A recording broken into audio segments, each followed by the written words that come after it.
In a stat interview for 23andMe, Sir Richard Branson said that, in his opinion, there's no better way to invest your money than in healthcare. He went on to say that the returns could be exceptional, and in some cases, you could save your own life, or even one of your family members. Wouldn't you want to know if you were at risk of developing a certain disease? What about knowing if you were hereditarily predisposed to liking chocolate? With the power of DNA sequencing technology, you may be able to answer some important questions and some non-important questions simply by just spitting in a tube. What's up, everyone? I hope you're doing well.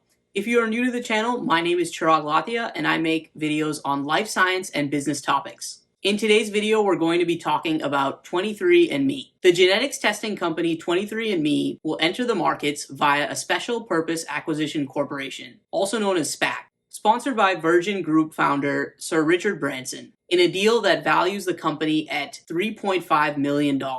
I wanted to talk about the company today because I think the concept is quite interesting, and I read through the investor presentation and I thought that there might be some future potential here. So let's dive in. First, we're going to talk about what 23andMe is. Then we're going to talk about the financials of the company and the circumstances around the SPAC. And then lastly, I'll give my thoughts on the future of 23andMe and what sort of applications we can look forward to in the coming years. If you find all that interesting, please be sure to give this video a thumbs up. So 23andMe's business model starts with the purchase of an at-home sample collection kit, which is extremely simple. All you have to do is spit into a sample collection tube and your saliva will be mailed in for genetic testing. After getting their genome sequenced, customers can get reports on their ancestry, as well as a handful of other health risk factors. Say, for example, if you have an increased chance of getting breast cancer. Looking at their investor presentation, it seems like they have some useful tests, like the BRCA mutation, which would increase your chance of getting certain breast and ovarian cancers, which in turn could increase the likelihood that customers get additional screening.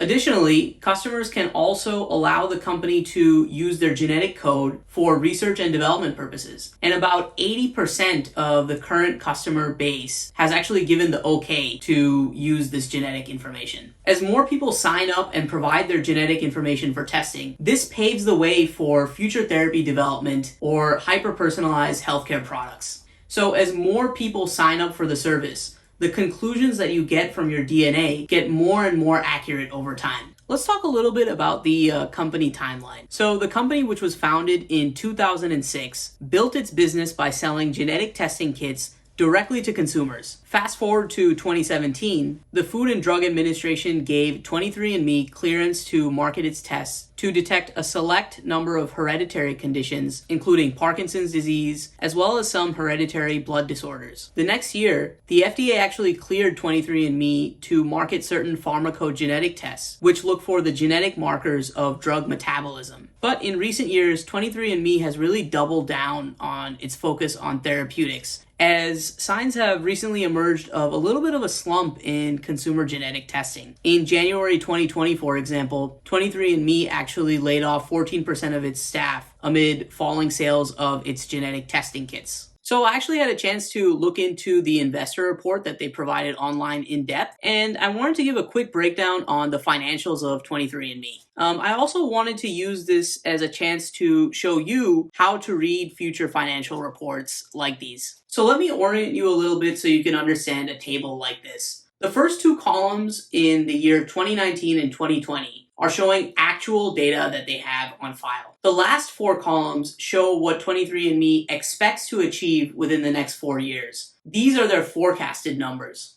So looking at the cumulative subscribers row, we can see that they expect to grow their subscribers of a new service called 23andMe Plus to around 3 million subscribers in 2024. So for $29 a year, 23andMe Plus would provide exclusive access to pharmacogenetics reports, as we mentioned earlier, tests for variants in certain genes that would influence how you process several common medications, and also includes a printable summary that you could share with your healthcare providers. Although I am a bit skeptical about how useful this would be to healthcare providers. This service would also provide health predisposition reports pertaining to heart health for items like coronary artery disease, high blood pressure, LDL cholesterol, as well as health predisposition reports on things like migraine headaches, obstructive sleep apnea, and many more. And lastly, advanced genealogy tools. But it remains to be seen if they can communicate this value and actually get customers to sign up for this service.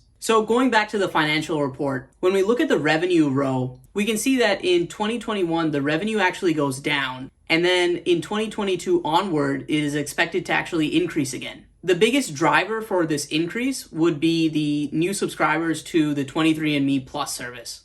Another item that's interesting to look at is the gross margin row, which illustrates how well a company is generating revenue from the costs involved in producing their products and services. The higher the margin, the more effective a company is in generating revenue for each dollar of cost that they spend. These expected subscribers, as well as a decreasing customer acquisition cost, will grow their gross margin over time, which is a positive thing to see. You want to see companies raise their gross margin figures over time.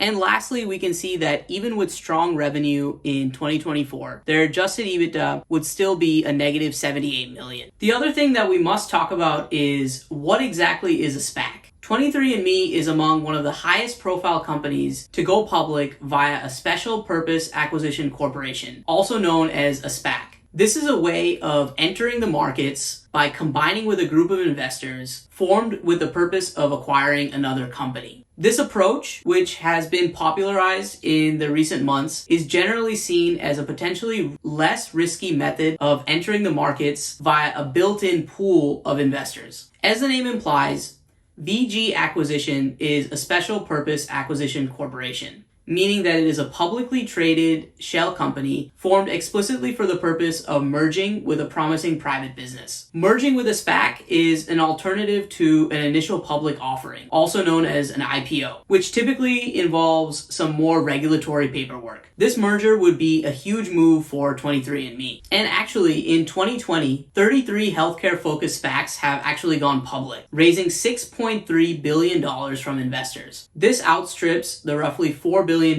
drug companies raised through traditional IPOs in 2019. So now that we've gone over the business, what is the future potential for 23andMe? And what applications do they see as key revenue generators for their company moving forward? In their investor presentation, they break down their future potential with three main points. The first being the consumer, the second being the data platform, and the third being potential new therapeutics that would come out of their research and development. Starting with the consumer. So 23andMe has over 10 million genotype customers in their database, and 80% have signed up for further research and development. And through their app, they can provide value to the customer by starting to put some of the puzzle pieces together of their genetic information through things like surveys. They call this the healthcare flywheel. The next is the data platform. So 23andMe is essentially a big data play. Because of their sheer size and scale, they're able to provide insights that other companies are not able to do. So we know that the real value lies in the trove of genetic data that this company holds. In total, this database has the genomes of over 10 million people, making it the largest of its kind by far. As mentioned, 80% of their 10 million customers have consented to providing their genetic data for research, and this will only serve to improve their data platform over time.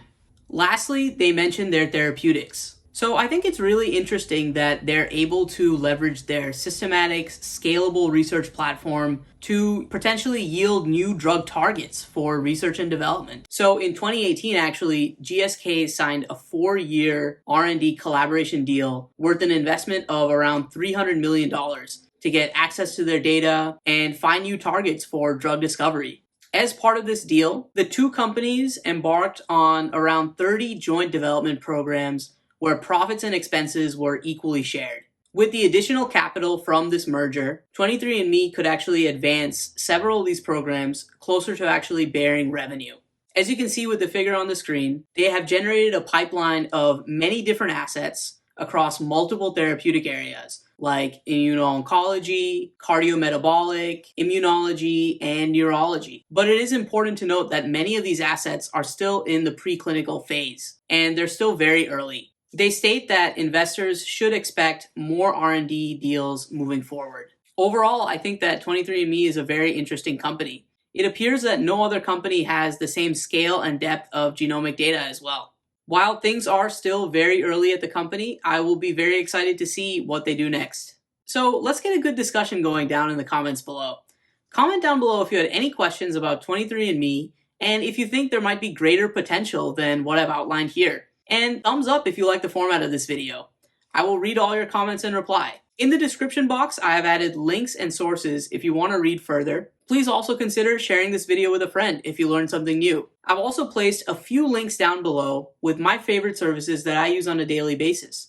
And if you would like to support the channel, you can certainly click through those. I am looking to grow the channel to 1,000 subscribers within the next year. YouTube tells me that approximately 80% of those who are watching are not subscribed.